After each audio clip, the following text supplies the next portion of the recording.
Hello नमस्कार दोस्तों, कैसे हैं आप सभी। उम्मीद करता हूं आप सभी बहुत अच्छे होंगे। स्वागत है आप सभी का इसरो एकेडमी के ऑनलाइन लर्निंग प्लेटफॉर्म पे।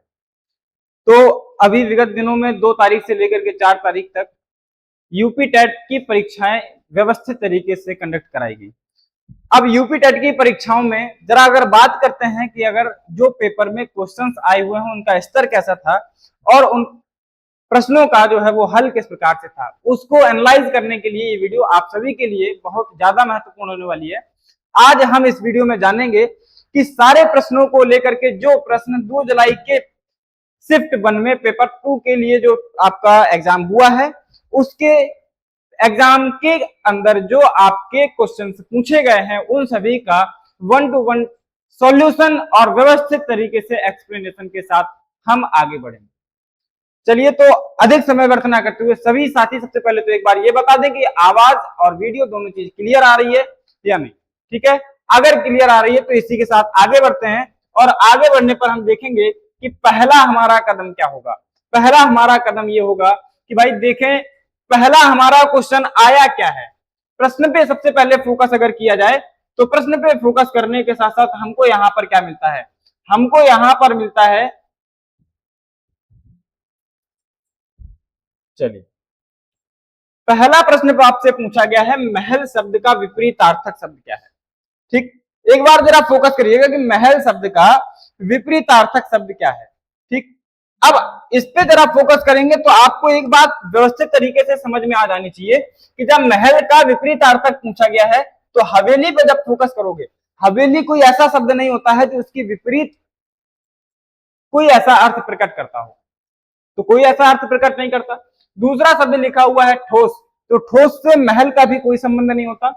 यहां पर एक शब्द लिखा हुआ है धनी, धनी से भी महल का कोई संबंध नहीं होता। लेकिन जब हम एक तुलनात्मक श्रेणी में जाकर के देखते हैं तो हमको यहाँ पर एक चीज मिलती है कि महल जो होती है एक बहुत बड़ी इमारत होती है और जब झोपड़ी की बात करेंगे तो ये बहुत छोटी इमारत होती है। तो एक प्रकार से इसके संबंध में हम ये कह सकते हैं कि इसका विकल्प जो है वो ए सही माना जाएगा। किस संबंध में कि भाई महल का जो विपरीतार्थक होता है वो क्या होता है, झोपड़ी होता है। चलिए अगला क्वेश्चन देखते हैं जरा कि लिखा हुआ है दुष्चरित्र का सही समास विग्रह रूप क्या है।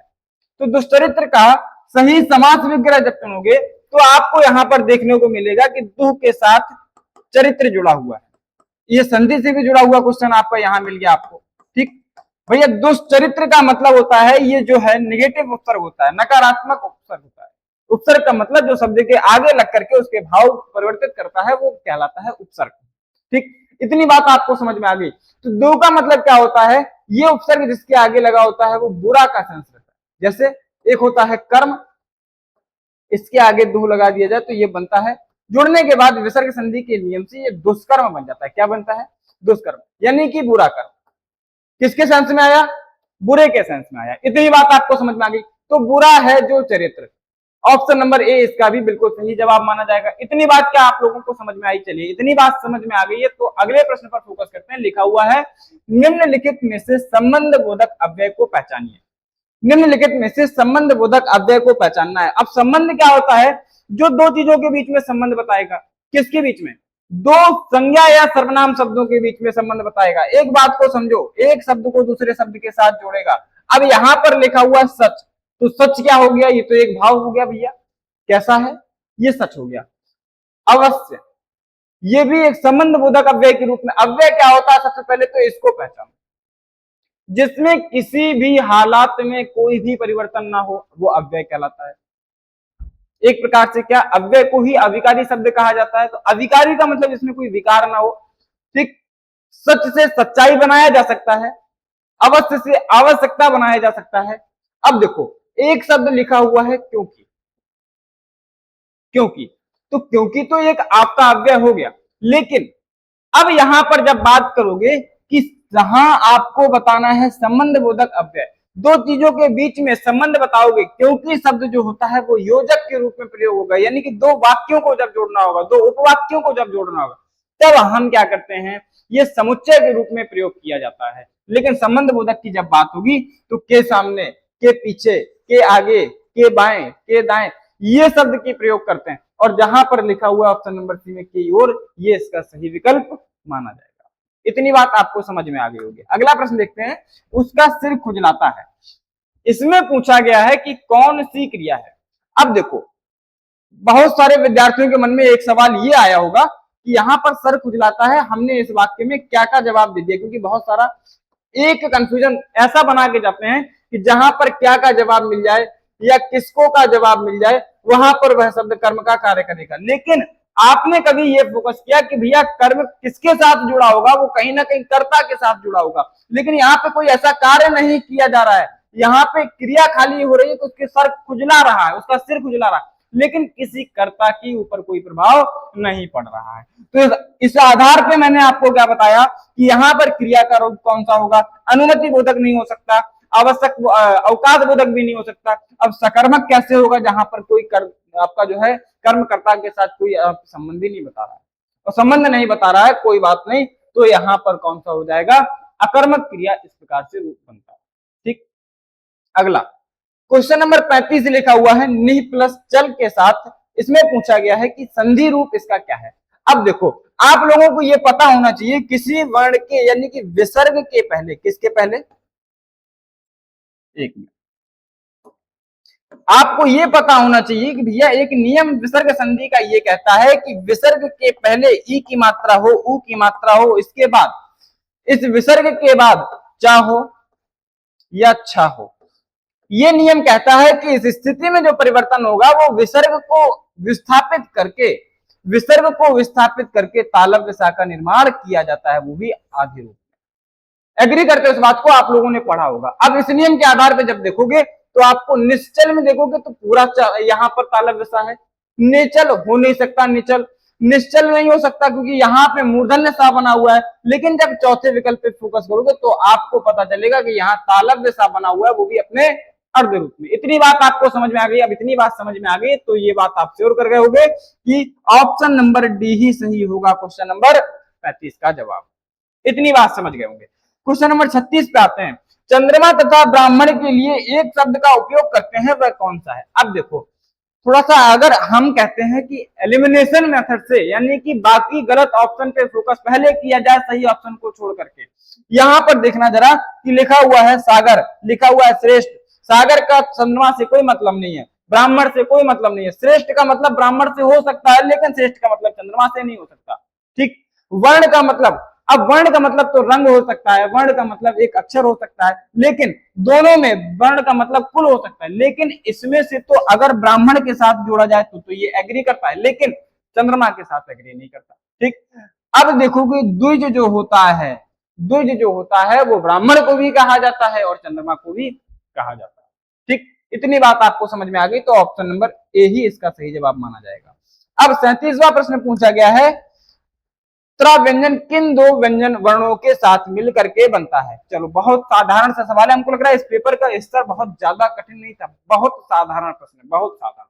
ठीक है, आपने इतना तो पढ़ा होगा, एक संयुक्त अक्षर त्रा होता है जो कि ता के साथ रा के जोड़ने पर बनता है।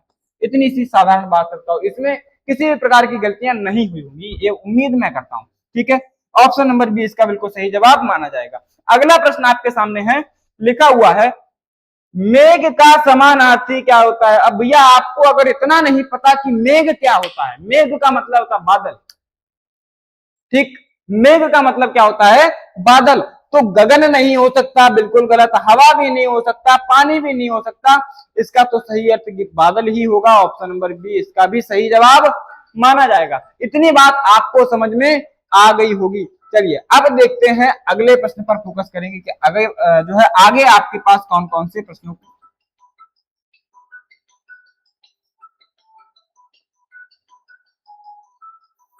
बस एक सेकेंड का समय देंगे, अगले प्रश्न की ओर आगे बढ़ते हैं।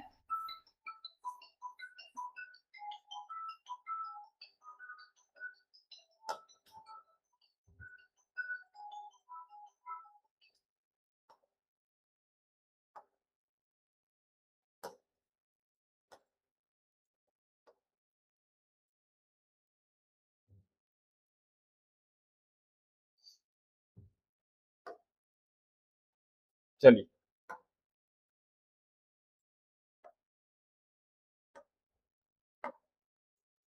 अगला प्रश्न, अगला प्रश्न आपके सामने लिखा हुआ है, इनमें से देशज शब्द चुनना है। देशज शब्द क्या होता है? जो शब्द क्षेत्रीय प्रभाव के कारण आवश्यकता अनुसार बनकर के तैयार हो जाते हैं।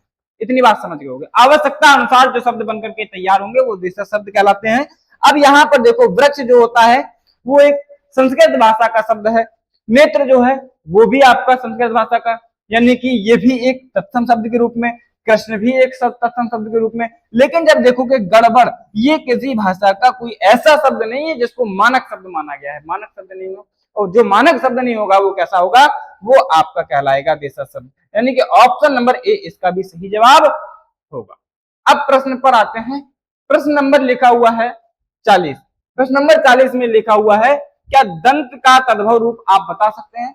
तो जी हाँ, दंत का तद्भव रूप जब आप जानना चाहोगे तो दंत का तद्भव रूप क्या होगा, तो दंत का तद्भव रूप क्या होता है? बहुत साधारण सा प्रश्न है भैया, दांत होता है।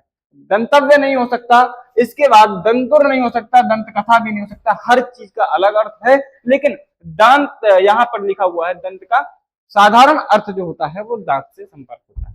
आगे 41वें प्रश्न में लिखा हुआ है, रा के साथ छोटा ऊ या बड़ा ऊ की मात्रा, यानी कि लघु ऊ और दीर्घ ऊ की मात्रा कहां पर लगती है? भैया बीच में लगेगी, ऊपर लगेगी, अलग अलग अलग से लगती है या नीचे लगती है? आप बना करके देख सकते हो, एक एक क्षण का काम है। अगर रा पे मात्रा लगाओगे, ये हो गई बड़ी ऊ की मात्रा, यहां पर देखोगे ये हो गई छोटी ऊ की मात्रा। कहां पर लगी? ऊपर नहीं लगी, अलग से नहीं लगी, नीचे नहीं लगी, तो कहां लगी? ये बीच में लगाई गई। कहां लगाई गई? बीच में लगाई गई। इस प्रकार से ऑप्शन नंबर ए इसका भी सही जवाब माना जाएगा। अगला प्रश्न देखते हैं, भैंस का दूध कितने रुपए लीटर है? अब देखो, पूछा क्या गया है कि वाक्य में दूध क्या है, कौन सी संज्ञा है? आपको पता होना चाहिए कि जिसका मापन किया जाएगा, जिसका मापन किया जाए, जिसका बहुवचन ना किया जा सके, जिसकी गणना ना किया जा सके, ठीक है, वो जो है कौन सी संज्ञा के अंतर्गत आते हैं? वो आते हैं द्रव्यवाचक संज्ञा के अंतर्गत। अब देखो, मैंने आपको नियम बताया, जिसकी गणना नहीं की जा सकती। समूह की गणना की जा सकती है। मान के चलो एक समूह में अगर 2000 लोग बैठे हो तो तुम 2000 लोगों की गिनती कर सकते हो, गणना कर सकते हो। अगली चीज अब आती है जातिवाचक। जाति क्या होगा? जाति वो होगा कि आपके अंतर्गत किसी न किसी वर्ग की, किसी उपवर्ग की जानकारी आपको देता है, ठीक है, वो हो गया जाति। भाववाचक की तो बात ही अलग है भैया, जिसको एक स्थिति में देखा नहीं जा सकता, छुआ नहीं जा सकता, महसूस किया जा सकता है, वो भाववाचक, ठीक है। तो कौन सी होगा यहाँ पर? ऑप्शन नंबर सी बिल्कुल सही जवाब माना जाएगा। 43 प्रश्न लिखा हुआ, श्याम पानी पीता है, बताइए कि इसमें क्रिया किस प्रकार की है? अब देखो, जब हम लोग पढ़ते हैं कि सकर्मक क्रिया और अकर्मक क्रिया कर्म के आधार पर दो भागों में विभाजित होती है, ठीक है। अब सकर्मक क्रिया के अंतर्गत पढ़ते हैं जहां पर कर्ता जो है क्रिया के साथ होता है, कर्म के साथ होता है, ठीक है, यानी कि क्रिया, कर्ता और कर्म तीनों उपस्थित हो जाएंगे।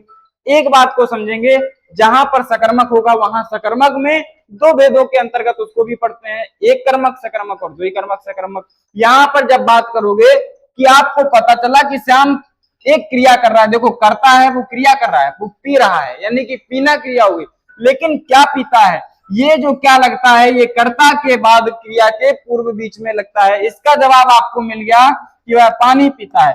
क्या पीता भैया? पानी पीता है। तो आपको ये पता चला कि भैया पानी पी रहा है, और पानी के अलावा इसमें कोई दूसरा कर्म आपको नजर नहीं आ रहा है। और जब दूसरा कर्म नजर नहीं आ रहा है तो आपको इतनी बात की जानकारी है कि एक कर्मक क्रिया होगी, सकर्मक होगी, लेकिन सकर्मक में कैसा होगा? एक कर्मक सकर्मक होगा। ऑप्शन नंबर ए बिल्कुल सही जवाब माना जाएगा। अब बात करेंगे प्रश्न नंबर 43 यानी कि 44 पर। लिखा हुआ उचित विराम चिन्ह लगाइए, मुझे आम, सेब, केला और अंगूर पसंद है। देखो, जब एक ही संज्ञा शब्द अतिरिक्त बार यानी कि एक से अधिक बार लगातार आते हैं तो उसके बीच में कौन से? सबसे पहले तो अगर एक ही जाति के हैं तो उसके बीच में कॉमा लगाया जाएगा, ठीक है। तो मुझे आम फल है, सेब फल है, केला भी फल है, तो आम के बाद क्या लगना चाहिए भैया? अल्प विराम लगना चाहिए।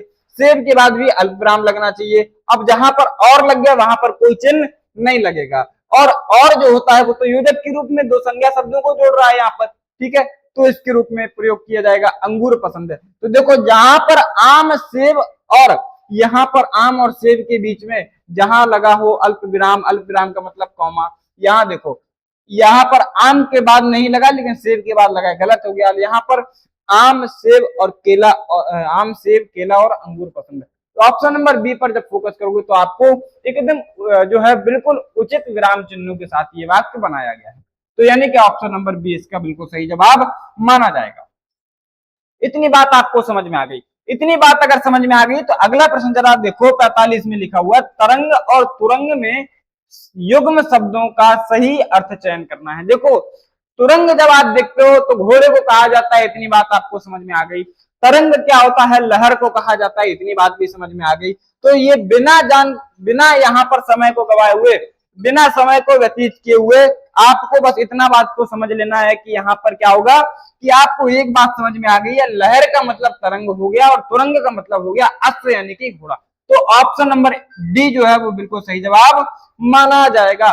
क्या इतनी बात आप लोगों को समझ में आई? ऑप्शन नंबर, अगर क्वेश्चन नंबर 46 की बात करोगे, मेरा विचार है कि घूमने चले। अगला समय को यहाँ पर व्यर्थ नहीं गवाएंगे, अपने प्रश्नों पर फोकस करेंगे।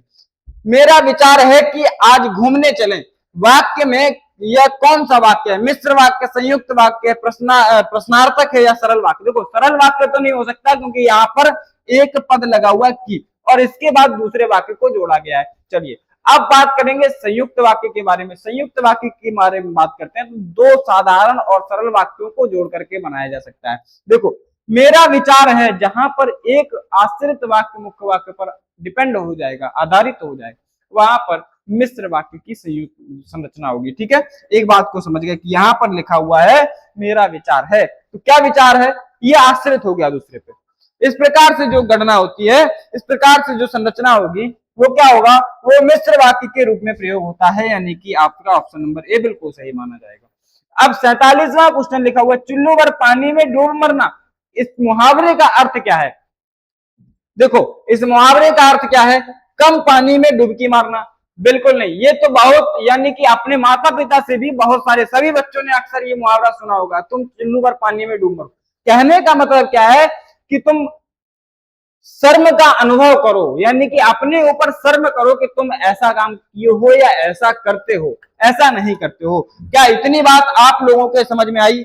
इतनी बात अगर समझ में आ गई है तो ऑप्शन नंबर सी को बिना कुछ समय के गवाए हुए सही लगा सकते हो। अब चुल्लू भर पानी में मरना, डूब मरना, पानी में तैरना कहीं से भी संबंध नहीं रखता। नहाने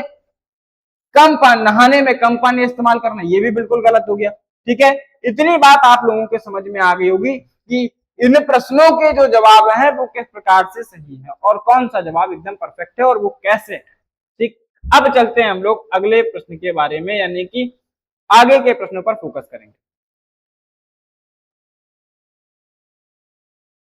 चलिए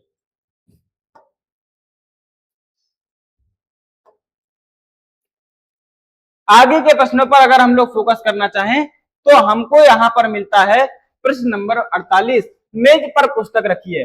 चलो मेज पर क्या रखा है इसको क्लियर करते हैं, इसको क्लियर करते हैं। ठीक है, क्लियर हो, चलो अब लिखा हुआ है मेज पर क्या रखा है? पुस्तक रखी है। मेज पर रखी है पुस्तक, क्या पूछा गया है? यह कौन सा वाक्य है? देखो अब प्रश्न कोई पूछा नहीं गया तो ये प्रश्नवाचक भी नहीं हो सकता, मिश्र वाक्य भी नहीं है, साधारण, मैंने कहा साधारण जो वाक्य रचना होगी वो सरल वाक्य कहलाएगी। संयुक्त भी नहीं है क्योंकि यहाँ पर दो सरल वाक्यों को जोड़ा भी नहीं गया। ठीक है, तो यहाँ पर ऑप्शन नंबर सी इसका बिल्कुल सही जवाब माना जाएगा। अब इसके बाद लिखा हुआ है अगला प्रश्न क्या है? निम्न में से पाई वाले व्यंजनों के नीचे तिरछी रेखा। देखो पाई का मतलब क्या होता है, इतनी बात समझो, अगर ये लैंग्वेज को नहीं समझ पाए, देखो क्या होता है कि एक स्वर की मात्रा को, ये जो मात्रा लगी हुई है इसको क्या कहा जाता है? इसको खड़ी पाई बोला जाता है। क्या बोला जाता है? खड़ी पाई। और इसी को उस प्रश्न में लिखा गया है पाई वाले व्यंजन। कौन से? पाई वाले व्यंजनों के साथ नीचे तिरछी रेखा के रूप में लगे हुए रा से युक्त शब्द को चुनना है। देखो अब जब यहां पर देखोगे ऑप्शन नंबर बी, ठीक, थोड़ा सा कंफ्यूजन बनता है, लेकिन मैंने आपको क्या बताया कि रा के कितने रूप होंगे? रा के 3 रूप होंगे। रा के 3 रूप कौन कौन से होंगे? पहला सामान्य रा, सामान्य रा का मतलब हो गया कि जो इस प्रकार से प्रयोग किया जाता है। अगला होगा यहां पर रेफ रा, रेफ का मतलब क्या होता है? रेफ का मतलब होता है जो सिरोरेखा के ऊपर प्रयोग किया जाता है और जिसका प्रयोग हमेशा आधे रूप में किया जाता है। यानी कि सिरोरेखा के ऊपर कैसे, ये शब्द के ऊपर खींची गई रेखा सिरोरेखा कहलाती है। अब देखो इसके ऊपर जो रा लगा हुआ है ये आधा होता है, हमेशा ही इसका रूप आधा होता है, ठीक है। अब देखो यहां पर लिखा हुआ है सरकम, यानी कि सरकम में रा जो है वो आधे रूप में है।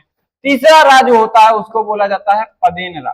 पदेन रा का मतलब जो पद की चरण लगता है, पाई के पद के चरण, पाई के पद की तरफ, ये क्या कहलाता है, पदेन रा कहलाता है। अब देखो जरा कि कौन सा ऐसा शब्द है जहां पर इस प्रकार के रा का प्रयोग किया गया। ऑप्शन नंबर 1 पर फोकस करोगे, सक्रम लिखा हुआ है, तो क्रम में ये पाई और ये पाई के नीचे ये रा लगा हुआ है, क्योंकि इस रा को लगाने का नियम होता है कि ये स्वतंत्र रूप से प्रयोग नहीं किया जा सकता, ये स्वतंत्र रूप से प्रयोग नहीं किया जा सकता, इसलिए इसको एक सहारे की जरूरत होती है। देखो इससे जुड़ी हुई एक इंटरेस्टिंग बात आपको क्या बताएं, ये बताते हैं कि मान के चलो एक शब्द लिखा हुआ है ट्रक।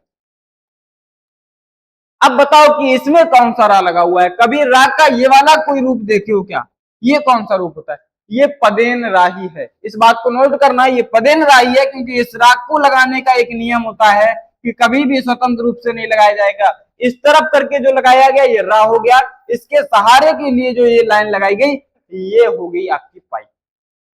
तो इस रा में अगर पूछा जाए कि इस शब्द में, इस वर्ण में किस प्रकार के रा का प्रयोग किया गया है, तो कभी भूलना मत, पदेन रा का प्रयोग किया गया है। चलो 50वां प्रश्न आपके सामने लिखा हुआ है, ध्यान पूर्वक यह शब्द किस क्रिया विशेषण का उदाहरण है। लिखा हुआ है ध्यान पूर्वक। देखो क्रिया विशेषण मैंने आपको बस 4 शब्दों के अंदर पूरा समझाया हुआ है। जो बच्चे पढ़े हुए हैं वो बहुत बेहतरीन तरीके से जानते होंगे कि मैंने आपको बताया रीतिवाचक क्रिया विशेषण, कालवाचक क्रिया विशेषण, स्थानवाचक क्रिया विशेषण, अब बचता है परिमाणवाचक। देखो मेरा आपको समझाना बस इतना है 4 शब्दों के माध्यम से। रीति का मतलब होता है कार्य करने का तरीका। अगर आपको एक शब्द का जवाब मिलता है कि कोई क्रिया की गई लेकिन वो क्रिया कैसे की गई इसकी विशेषता कोई शब्द बता रहा है तो वो रीतिवाचक। कोई क्रिया की गई है, वो क्रिया कब की गई है, इस शब्द का बोध, अगर इस घटना का बोध कोई करा रहा है तो वो शब्द होगा क्रिया कब की गई। काल का बोध कराएगा, समय का, कब की गई, इसका जवाब अगर आपको मिल गया तो वो होगा कालवाचक। अब आती है स्थानवाचक। स्थानवाचक में एक शब्द लगा करके पूछोगे कि कहां, वाक्य को पढ़ोगे, अगर तुमको समझ में आ गया कि क्रिया की विशेषता बताई जा रही है लेकिन स्थान के माध्यम से कि क्रिया ऊपर की गई, तो कहां की गई, ऊपर की गई, तो ऊपर शब्द क्या होगा भैया, स्थानवाचक होगा। इतना बात समझ गए, कहां शब्द को लगाने में बस जवाब आपको मिल जाएगा। ठीक, परिमाण का मतलब कितना, माप तौल, क्रिया की गई कितनी की गई, ठीक, और कितना शब्द का जवाब जब आपको मिलेगा तो समझ जाना कि वहां पर परिमाणवाचक है। ध्यान पूर्वक शब्द के आगे जरा एक शब्द लगाओ, तो कैसे उसने ध्यान पूर्वक पढ़ाई की। पढ़ना क्रिया हो गई लेकिन पढ़ने की विशेषता की, कैसे पढ़ाई की, तो कैसे पढ़ाई की भैया, ध्यान पूर्वक की, कैसे का जवाब मिला तो इसका मतलब रीतिवाचक। बात समझना गौर से कि रीतिवाचक कैसे हुआ है, तो इसका सही जवाब कौन सा, ऑप्शन नंबर सी माना जाएगा। इतनी बात आपको समझ में आ गई होगी। अनुस्वार युक्त मानक शब्द चुनना है। मानक शब्द क्या होता है, जिसका सही अर्थ और सही संरचना होती है। चलो अब बात करते हैं, संगठन लिखा हुआ है, टन कुछ नहीं होता, संगठन कुछ नहीं होता, तो ये गलत हो गया, ये बहुत साधारण सा प्रश्न है। लेकिन देखो अब ऑप्शन नंबर बी और ऑप्शन नंबर सी में कंफ्यूजन अगर कभी बने तो एक बात तो देखना, लिखा हुआ है ऑप्शन नंबर डी में, देखो सगटनम, क्या लिखा हुआ है, सगटनम, ये कोई शब्द नहीं है। अब इसमें देखो अगर ध्यान से नहीं देखा तो मात्रा ऑप्शन नंबर बी में सा के ऊपर अनुस्वार है, ये ऑप्शन नंबर सी में गा के ऊपर। तो अनुस्वार कहां पर लगता है, जिस शब्द के तुरंत बाद अनुस्वार प्रयोग में आता है या उच्चारण किया जाता है ठीक उसी शब्द पर लगता है। तो संगठन का मतलब सा के बाद अनुस्वार निकलता है, तो अनुस्वार को कहां लगना चाहिए, सा के ऊपर लगना चाहिए। कौन सा विकल्प सही माना जाएगा भैया, ऑप्शन नंबर बी। बात समझ में आई। चलो अब बात करते हैं प्रश्न नंबर 52 यानी कि 52। क्वेश्चन नंबर 52 में जब देखोगे लिखा हुआ राम प्लस आलय का संधि रूप, देखो इतने साधारण से प्रश्न इसमें पूछे गए हैं हम इसमें बता नहीं सकते, बहुत साधारण, बिना दिमाग लगाए आदमी आंसर दे सकता है। विद्यार्थी बिना दिमाग लगाए आंसर देगा। ठीक है, देखो राम के साथ दीर्घ संधि में आप क्या पढ़ते हो, यहां पर आपने पढ़ा कि राम लिखा हुआ है, राम के साथ यहाँ पर देखो मापे मात्रा कैसी है भैया, छोटे आ की मात्रा यानी कि लघु आ की मात्रा है, और इसके साथ जुड़ा हुआ है बड़ा आ, बड़ा आ आलय में जुड़ा हुआ है। देखो बड़ा आ और छोटा आ दोनों आ, देखो आ के साथ किसी भी रूप में आ को जोड़ने पर एक दीर्घ आ का निर्माण होता है, जो कि कोई भी स्वर होता है स्वतंत्र रूप से व्यंजन के बाद प्रयोग नहीं किया जा सकता। तो क्या होगा, देखो राम ये लिखा हुआ है तो राम के साथ ही इसको जोड़ करके प्रयोग किया जाएगा, रामालय। देखो अब देख लो कौन सा सही है, रामालय, ऑप्शन नंबर सी सही है। देखो रामालय लिखा हुआ है क्योंकि इसमें विसर्ग नहीं है, तो ऑप्शन में विसर्ग है तो गलत हो जाएगा, एकदम सही बात। बाकी यहाँ रमालय लिखा हुआ है और ऑप्शन देखोगे, क्वेश्चन देखोगे तो राम के साथ है, तो रमालय नहीं हो सकता। परिवर्तन नहीं होना चाहिए, परिवर्तन दो शब्दों में नहीं होना चाहिए जिनको जोड़ करके संधि की गई है। ठीक, ऑप्शन नंबर सी बिल्कुल सही जवाब माना जाएगा। अगला प्रश्न लिखा हुआ है 53वां वर्ण है, चंद्रबदन का सही समास विग्रह क्या होगा। चंद्रबदन, देखो एक होता है चंद्रमुख, मतलब चंद्रमा के समान, चंद्रमा के जैसा मुख। अब चंद्रबदन का मतलब चंद्रमा के समान बदन, तो चंद्रमा के समान बदन हो गया। या देखो चांद सा मुख, अगला देखो ऑप्शन नंबर सी लिखा हुआ है, चांद सा मुख लिखा हुआ है, बदन मुख आ नहीं सकता। चंदा का बदन, ये भी गलत हो गया। चंद्रमुख लिखा हुआ है, देखो सारे ऑप्शन को छोड़ करके एक साधारण सा आपके पास विकल्प बचता है, चंद्र के समान बदन। तो ऑप्शन नंबर ए इसका सही जवाब माना जाएगा। अगला लिखा हुआ है घाट घाट का पानी पीना। आपके पिताजी आपसे जरूर कहते हैं मुझे सिखाने का, मुझे पट्टी पढ़ाने का प्रयास मत करो, मैं घाट घाट का पानी पिया हुआ। इसका मतलब है कि वो हर क्षेत्र में कार्य किए हुए हैं, ये मतलब होता है हर क्षेत्र में काम करते हैं। देखो जितना आदमी अपने ऊपर कार्य करता है उतना अनुभव बढ़ता है। मान के चलो आप पढ़ाई पढ़ोगे, जितने अधिक प्रश्नों को हल करोगे उतना ज्यादा अनुभव बढ़ेगा, आप उसमें ज्यादा श्योर हो जाओगे कि हाँ ये प्रश्न ऐसे ही लगेगा, कंफर्म कर सकते हो। ठीक, अब देखो घाट घाट घूमना ये बिल्कुल गलत होगा, बेकार घूमना ये भी गलत होगा, गली गली घूमना ये भी गलत होगा। घाट घाट का पानी पीना मतलब आपको अनुमान है कि ये काम ऐसे हो जाएगा, यानी कि आपके अंदर जो है अनुभव की बढ़ोतरी होना, अनुभव की, इसकी अनुभव, काफी अनुभवी होना, ये जो है इसका सही विकल्प, यानी कि ऑप्शन नंबर बी 54वें प्रश्न का सही जवाब माना जाएगा। लिखा हुआ किला और कीला युग्म शब्दों का सही अर्थ क्या है।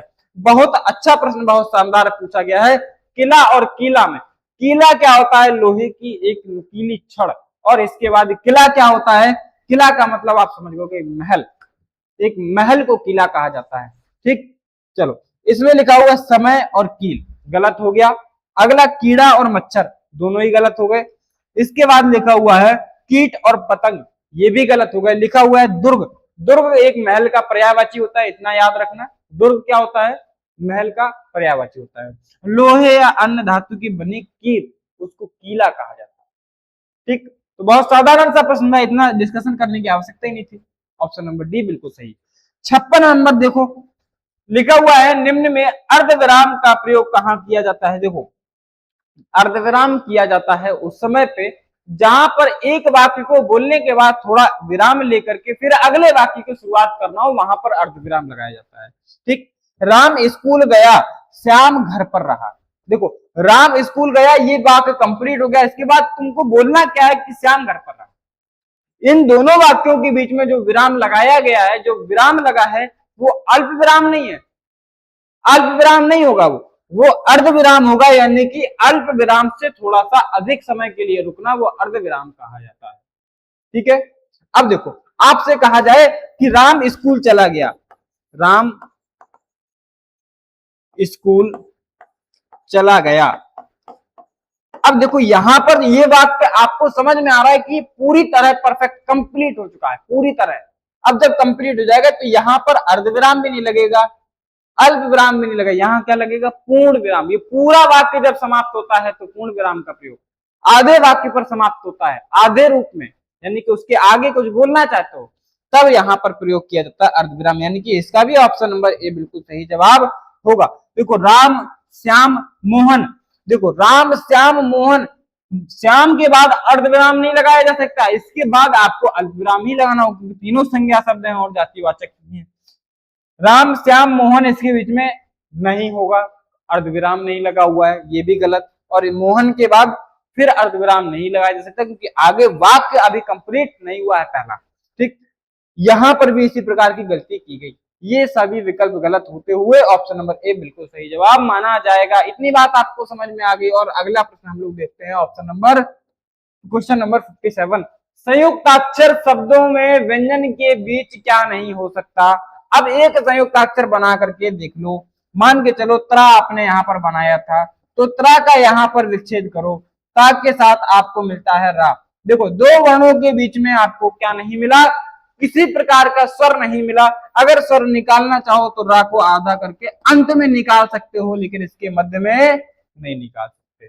सही जवाब क्या होगा, दो व्यंजनों के बीच में स्वर नहीं हो सकता। क्या नहीं होता, स्वर नहीं। बात समझ गए। इतनी अगर आपको बात समझ में आ गई है, बाकी ये प्रश्न तो आपके क्षण भर के होते हैं जिनको पढ़ करके जवाब देना होता है। इन प्रश्नों को यहाँ पर छोड़ेंगे, बाकी सारे प्रश्न उम्मीद करता हूं कि आपको बेहतर तरीके से समझ में आए होंगे और मेरा जो कहने का प्रयास आपको रहा है वो आपको बेहतर तरीके से समझ में आया होगा। इसी के साथ आज इस कक्षा का समापन करते हैं। मिलते हैं एक नई क्लास में, आपके साथ जुड़ेंगे बहुत जल्द एक नए पेपर सॉल्यूशन के साथ और नई जानकारी और नए तरीके से एक्सप्लेनेशन करते हुए आपके समक्ष फिर से उपस्थित होंगे। तब तक के लिए आप स्वस्थ रहें, मस्त रहें। जय हिंद।